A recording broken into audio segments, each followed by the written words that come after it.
Welcome to Ace and Egg 518. I have another video for you. Are you ready for it? I'm going to be analyzing this new Taylor Swift song all the 15-year-olds on the bus are singing on the way to school. I hope the song never goes out of style because I love it so much.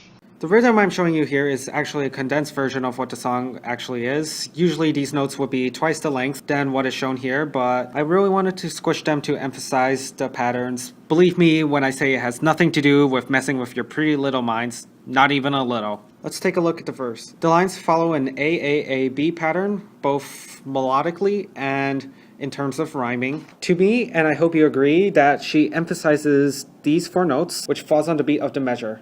That's why I notated it this way. I wanted to compare this to counterpoint, where these would be your on-beat notes and these would be your neighbor or passing tone. The notes on the beats are AACC. Beats 1 and 3 in a 4-beat measures are usually stronger than beats 2 and 4, which means we can further reduce this analysis to just A and C. The structure of the verse can be described as repeating AC, AC. She then tells us that the world moves on after she sings the verse a third time rather than singing the verse another time. It gives the song a little more variation. The new verse introduces the synthesizer going da da da da, except I put it on the bells instead of synthesizer because I couldn't find an instrument that sounded like the one in the song. Plus I wanted to save vertical space by fitting two of these lines on a single piece of paper rather than dealing with the blank space that's on the second half of the paper. In the pre-chorus, she's singing A's for 3/4 of the measure, then she raises her pitch at the 4th beat. It's like she needs those A's to slowly climb up to the E at the end to raise tension at the end of the line. Otherwise, it would sound like, but I got smarter, I got harder in the nick of time. Honey, I rose up from the dead, I do it all the time. I've got a list of names and there's no tension at the end the way I sung it, so that's the reason why she goes up to the 5th scale degree here. Harmonically, all this happens and look, a descending bass. The lines follow an AAAB pattern because that worked in the verse. It feels like a continuation of the verse except with a different melody. It looks like she kept her list from blank space and she's coloring it red, the color of blood. But she doesn't say anything bad is going to happen with the people on her list, so everything is just fine. I don't know about you, but I like melodies that change in pitch rather than rhythm. The chorus doesn't do this, which is actually backwards. As you may recall from a previous video, I said that the verses are usually monotone while the chorus has a lot of interesting movement. Taylor breaks this rule, yet it's very catchy. The catchiness is due to the rhythm and syncopation. It's also due to playing over the loud drums.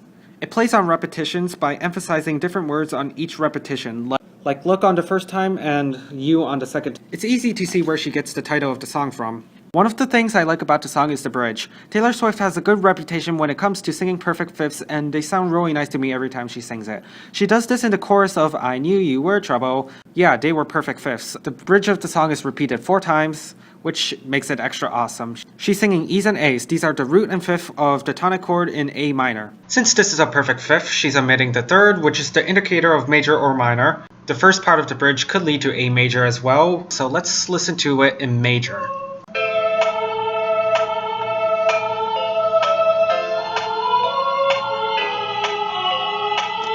Okay, that sounds major. It's amazing to see how one note can destroy the original intent of the song, and good thing Taylor didn't do this when she was singing. Let's change it back.